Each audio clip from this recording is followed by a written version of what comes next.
This podcast is brought to you by Wild Education.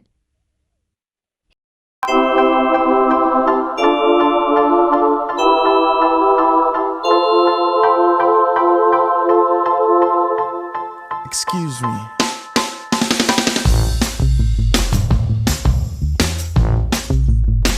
Yeah.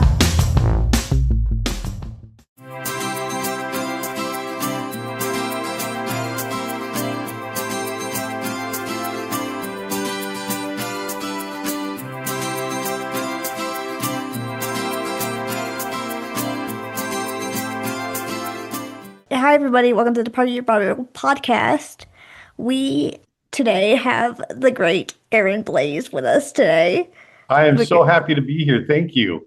And for everyone that should know, he was responsible for Brother Bear. You drew Brother Bear and you directed, right? I directed, yeah. So Yes.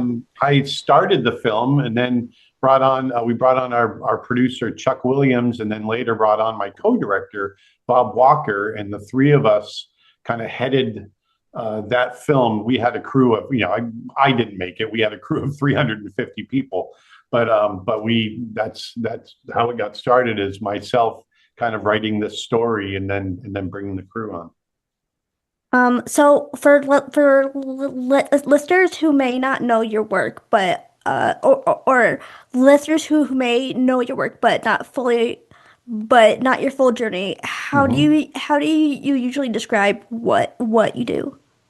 Well, I would call myself an artist and an animator. I've kind of got a little bit of a unique background in the animation world, in that I didn't start out as an animator. I started out wanting to be an illustrator, and Mhm. so I went to school to do that. I wanted to work for National Geographic and became an illustrator, and then I got an internship with Disney and became an animator. And so I do kind of all of it. I animate, I paint, I'm an animal artist. I think of myself as an animal artist probably first, and then an animator and a painter. Yeah, Mhm. Then because I know you also did Snow Bear I did. Yeah, recently. that's my latest film. Yeah. I have not wept so hard in my life to Snow I, Bear. you know, I like to tell people that I'm in the business of making people cry, so that you did exactly what you were supposed to do. Like, it's so sad. Like, it's Yeah, just like all the Snow Bear is like melting, and is like he's trying to yeah, say, oh my God, but it's got hope. It's got hope at the it's end. got So there hope. you go. So you've had such a long varied career. When you look back, what still surprises you about the path you've taken? You know, the one thing that I constantly have to remind myself, and this is something that I try to teach, is that we never end up going down the path that we think we're going to go down. Mm, And my path is constantly evolving. I've been in this industry for almost 40 years now. And every time I turn around, I'm doing something that I didn't expect to be doing. mm, And it's kind of a cool thing. And it can be scary, but it's also yeah. very cool. And as long as you're driving toward that persistence of wanting to create Yeah. and wanting to create, then you're going to end up in a good place no matter where you end up. So then also like because you're closely associated with Brother Bear, which Hmm. so tell the audience which has become really beloved over time, Brother Bear has. So what does that film mean to you now, years later? I've got to say, when we made Brother Bear, um, we were we were going through 9/11. 9/11 had just happened, Mm, and the film was about, and a lot of people were being persecuted that didn't deserve to be persecuted mhm, at the time, that had nothing to do with anything. And so the film was about walking in another's shoes to understand them. That's what the film's about. mm, And it's about empathy. And I think now, in this day and age, Mm. we need it more than ever. This idea of understanding and empathy and seeing through another's eyes. Yeah. And so that's what it means to me, is that its message is timeless. So much so that it resonates even stronger now, I think, than it did back then. Man, I forgot that's when it aired was not during 9/11. I forgot about that. Yeah, 9/11 was 2001, and we were in the middle of making it. Yeah. And when that happened, and I saw a lot of Muslim Americans that were getting persecuted strictly for their religion, and that it hit a chord with me, and I realized this is what the film needed to be about, was walking in another's shoes and seeing through another's eyes. What was it also like because Disney animation went through huge shifts during your time there. Yeah. How did you personally navigate those changes as an artist? Well, I kept doing what I wanted to do, and that is hand-drawn animation. It's funny because, when Toy Story came out in 1995, we thought, oh, we've got this new medium that is just going to live next to our medium, and we're going to make film. We're going to make hand-drawn films. We're going to make CG films, and everyone's going to be happy. And obviously, it didn't work out that way. And so, I hung on to what I do best, which is hand-drawn animation. That's what I love to do, and that's where my heart is. And ultimately, I left Disney to keep pursuing that.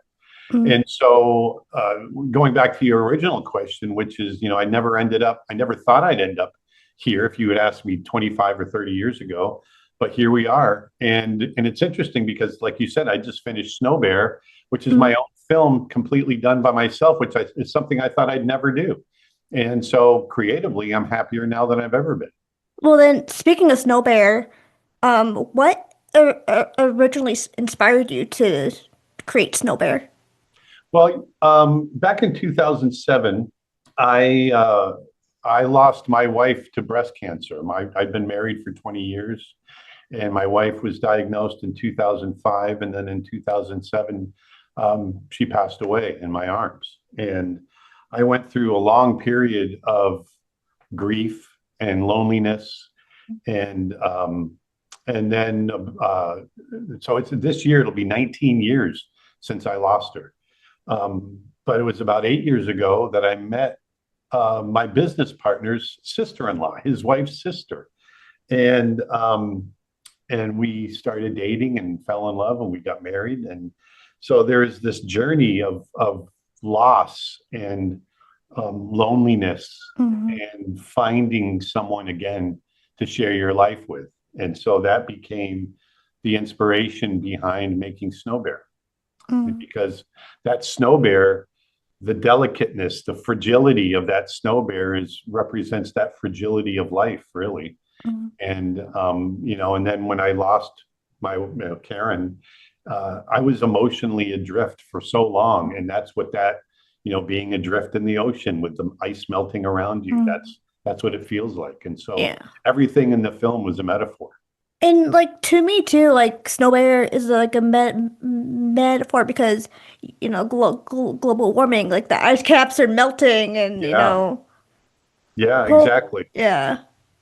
And it's funny because that environmental message that's in the film, I didn't intend for that to be there originally. It just evolved out of the storytelling. And so once I got there, then I realized, oh, okay, this is something that I really need to kind of emphasize in the film. And so that's what I did. And you do it beautifully, I must say. Thank you. Thank you.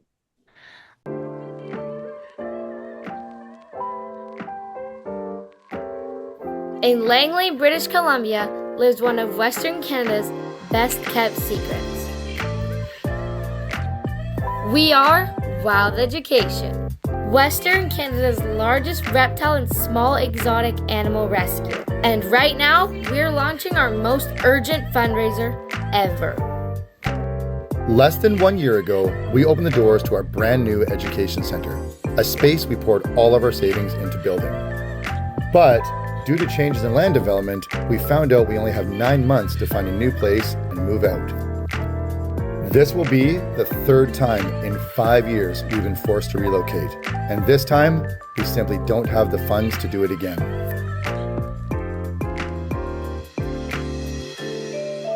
Unlike traditional rescues with puppies and kittens, reptiles don't get the same level of support.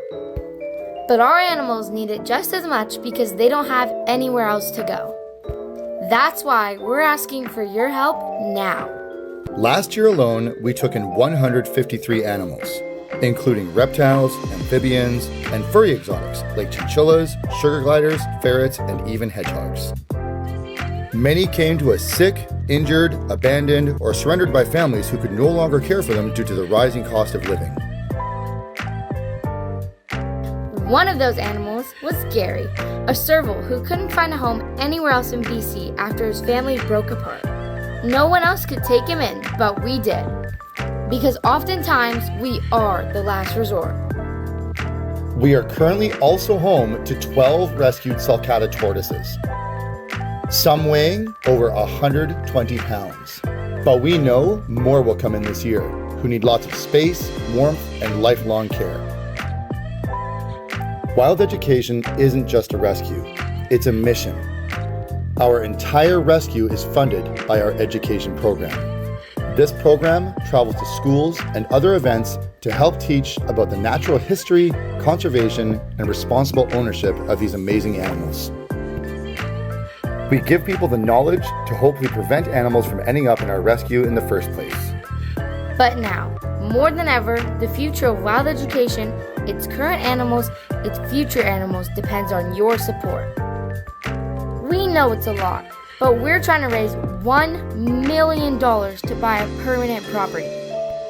A forever home where we'll never have to move again, and where our animals can finally be safe for good. So if you've ever wanted to make a big difference in the life of something a little different, this is your moment. Please visit www.wildeducation.ca to donate or click on the GoFundMe link. We need your help to save wild education so we can keep saving them.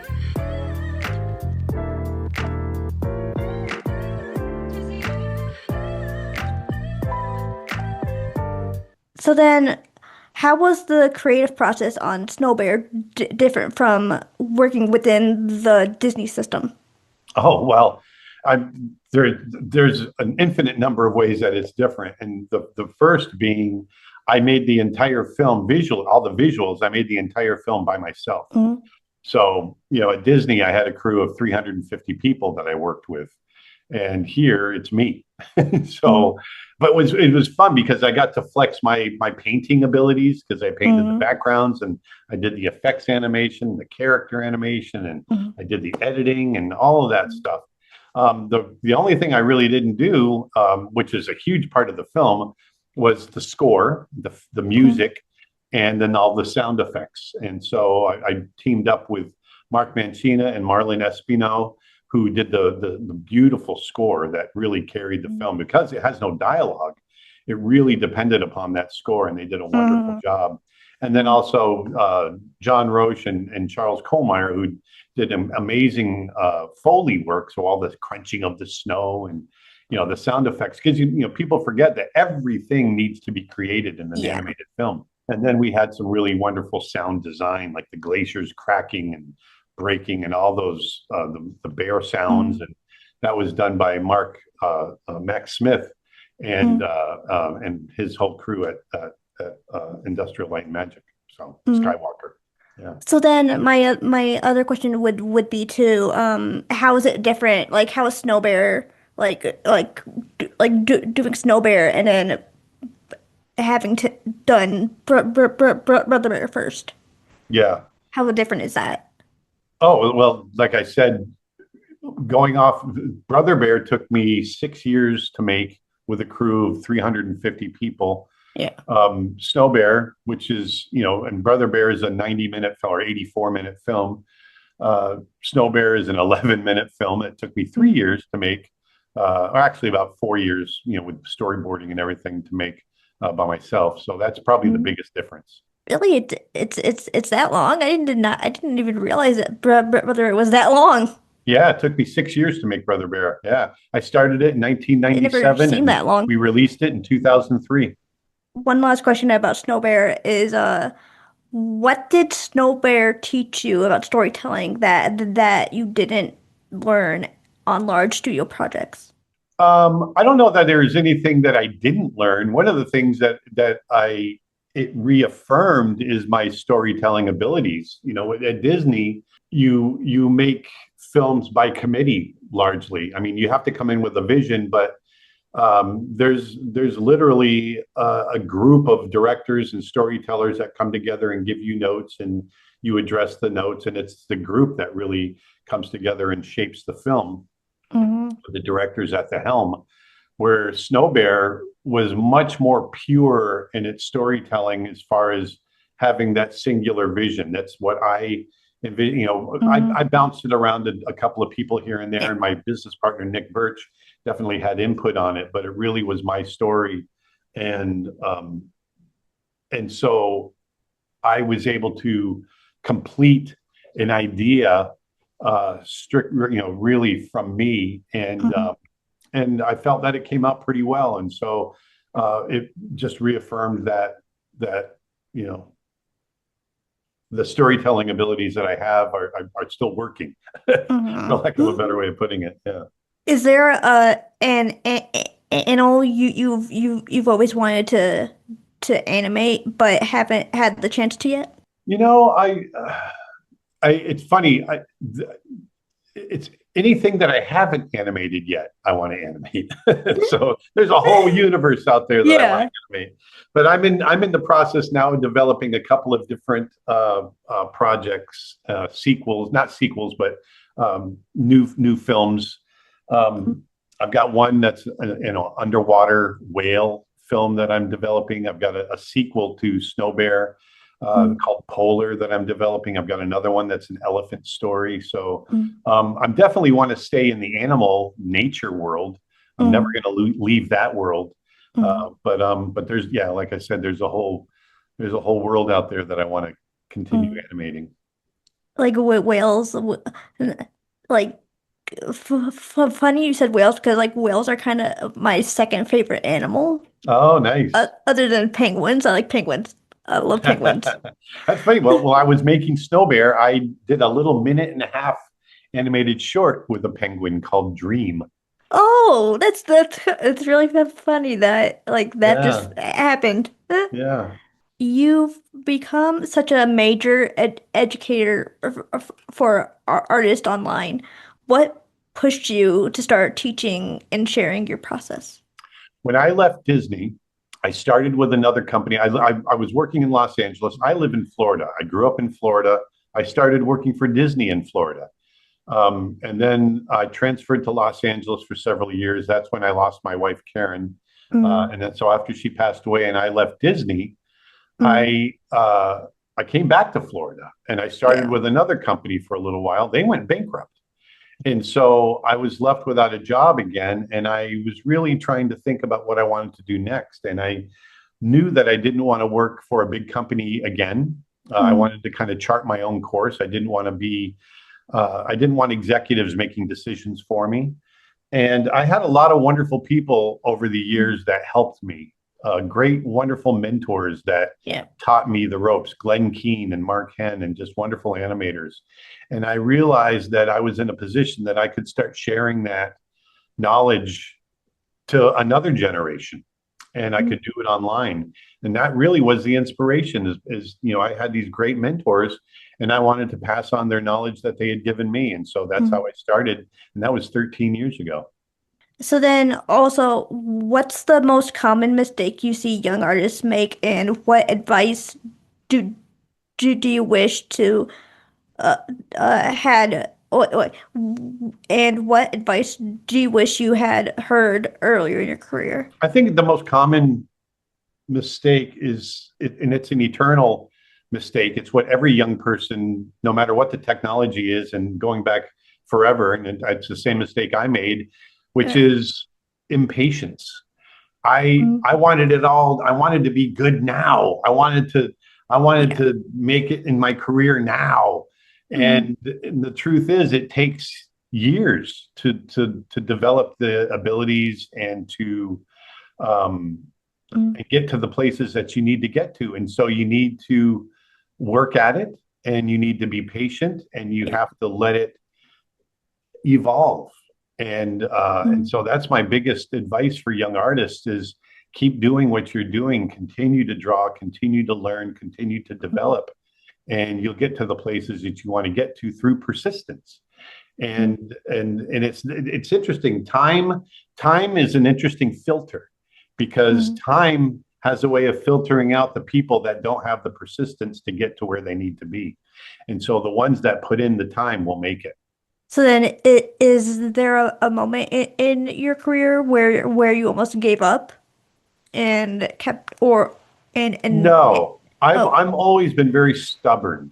Mhm. Um, uh, I came from a tough background, and so Yeah. I had to kind of fight my way out of it. And so I've never let anyone tell me that I couldn't do something. I just did it. The closest probably I came was when I lost my wife, Karen. Mhm. Um, I went through a very dark time there, but Mhm. um, but even that I eventually pulled through. And Mhm. yeah, I've just never let anyone tell me that I couldn't do something. And Mhm. if I, if something fell apart for me, I Mhm. would sidestep and find another way. And so, Mhm. or do it again and do it Mhm. differently. So yeah, Mhm. that's been my motto. Mhm. So would you say like that's another piece of advice that Of you course, have is to absolutely. never give Never give up? up. Yeah. Yeah, never give up. Yeah. I have some quick, fun lightning round Sure. questions. Favorite Disney film, not one that you worked on. Bambi, Bambi. I love without Bambi. a doubt. It's one of my favorite all-time films. Yeah. Oh, I love Bambi. I could do without the, you know, Yeah, I know, mom Mom. dying, but Yeah, I know. that traumatized me as a kid. Yeah. Okay. Pencil, tablet, or both? Pencil. I work on a tablet, but I always prefer pencil. Pencil just seems easier to me. Yeah. Yeah, and Yeah. it's more spontaneous. You hmm know, I can carry a sketch pad and a pencil and I'm good to go. hmm one creature you'd love to d design for a fantasy film. Oh, I love dragons. So there's something there. I love drawing dragons. It's something I've always loved to draw ever since I was a kid, and I'm almost 60 now, and I still love doing it. And then I have my own version and world of kind of elves and hidden creatures that I Mm-hmm. love to explore. And matter of fact, I've got a story that I'm developing for that as well. And then the last rapid, fun lightning round question is, if you weren't an artist, what do you think you'd be doing? Musician. Musician? Yep. Yeah, because Yeah. I come from an artistic family, both visual arts, but my father was also a professional musician for 25 years, and I Mhm. play guitar. And if I wasn't doing art, I would be more focused on music, and I'd probably be a mm musician professionally. Yeah. mm. I love that, though. I really do love that. Yeah.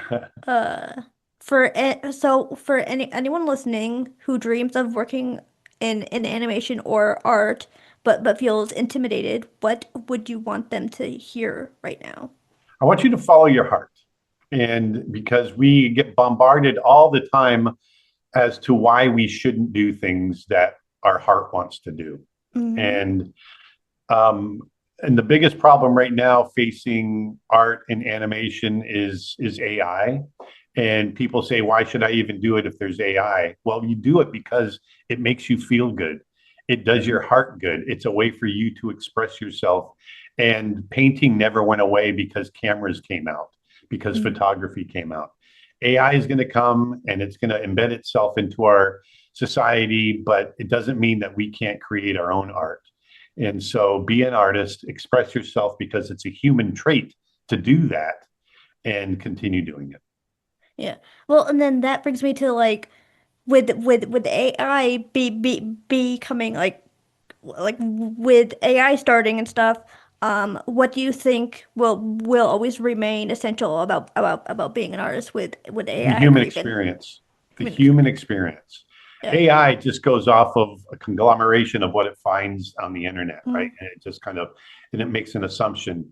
When yeah. I'm creating a story, when I was creating Snow Bear and he's trying to put that snow bear back together, when the polar bear is trying to put the snow bear back together, I was pulling from my human experience of trying to cure my wife. Mm. And that human experience, I cried when I animated that. And hopefully it made the audience cry because they felt the emotion that I brought to it. And that's something that AI can never do. I cried a billion times. I'm sad to say. I'm ashamed to say No, that, that's but oh good. well. It did what it was supposed to do. So then, last question. When you think about the legacy you're building across Disney animation and education, what do you hope artists and audiences take with them the most? I hope they're inspired. I hope they, it's what exactly what I was just talking about. I hope they follow their heart. I hope they pursue and continue to grow and develop. And long after I'm gone, I hope they pass it on to a new generation. Mhm. Because I'm part of a legacy of artists that have come along and passed it on and passed it on, and they passed it on to me. And that's what I'm trying to do now. And I'm hoping that the people I pass it on to, um, on a on this wonderful global scale that the internet is Yeah. enabled me to do, I'm hoping that it touches another generation and it just continues to grow. For our audience, where can we find you? On any of the social media, I'm Aaron Blaise Art, Aaron Blaise Art, yeah. And then and my website is creatureartteacher.com. Mhm. All right. Well, thank you so much for, coming on and being so flexible with with me running a little bit late. Oh, no, no, no. Like I said, you weren't late at all. I think you were early because I think our assistant gave you the wrong time. So you were fine. Everything was great. Haley, it was an absolute pleasure to meet you, and I loved our conversation. It was a pleasure to meet you too. So with that being said, we are off, and I will see you Eternal Stars later. Bye, guys.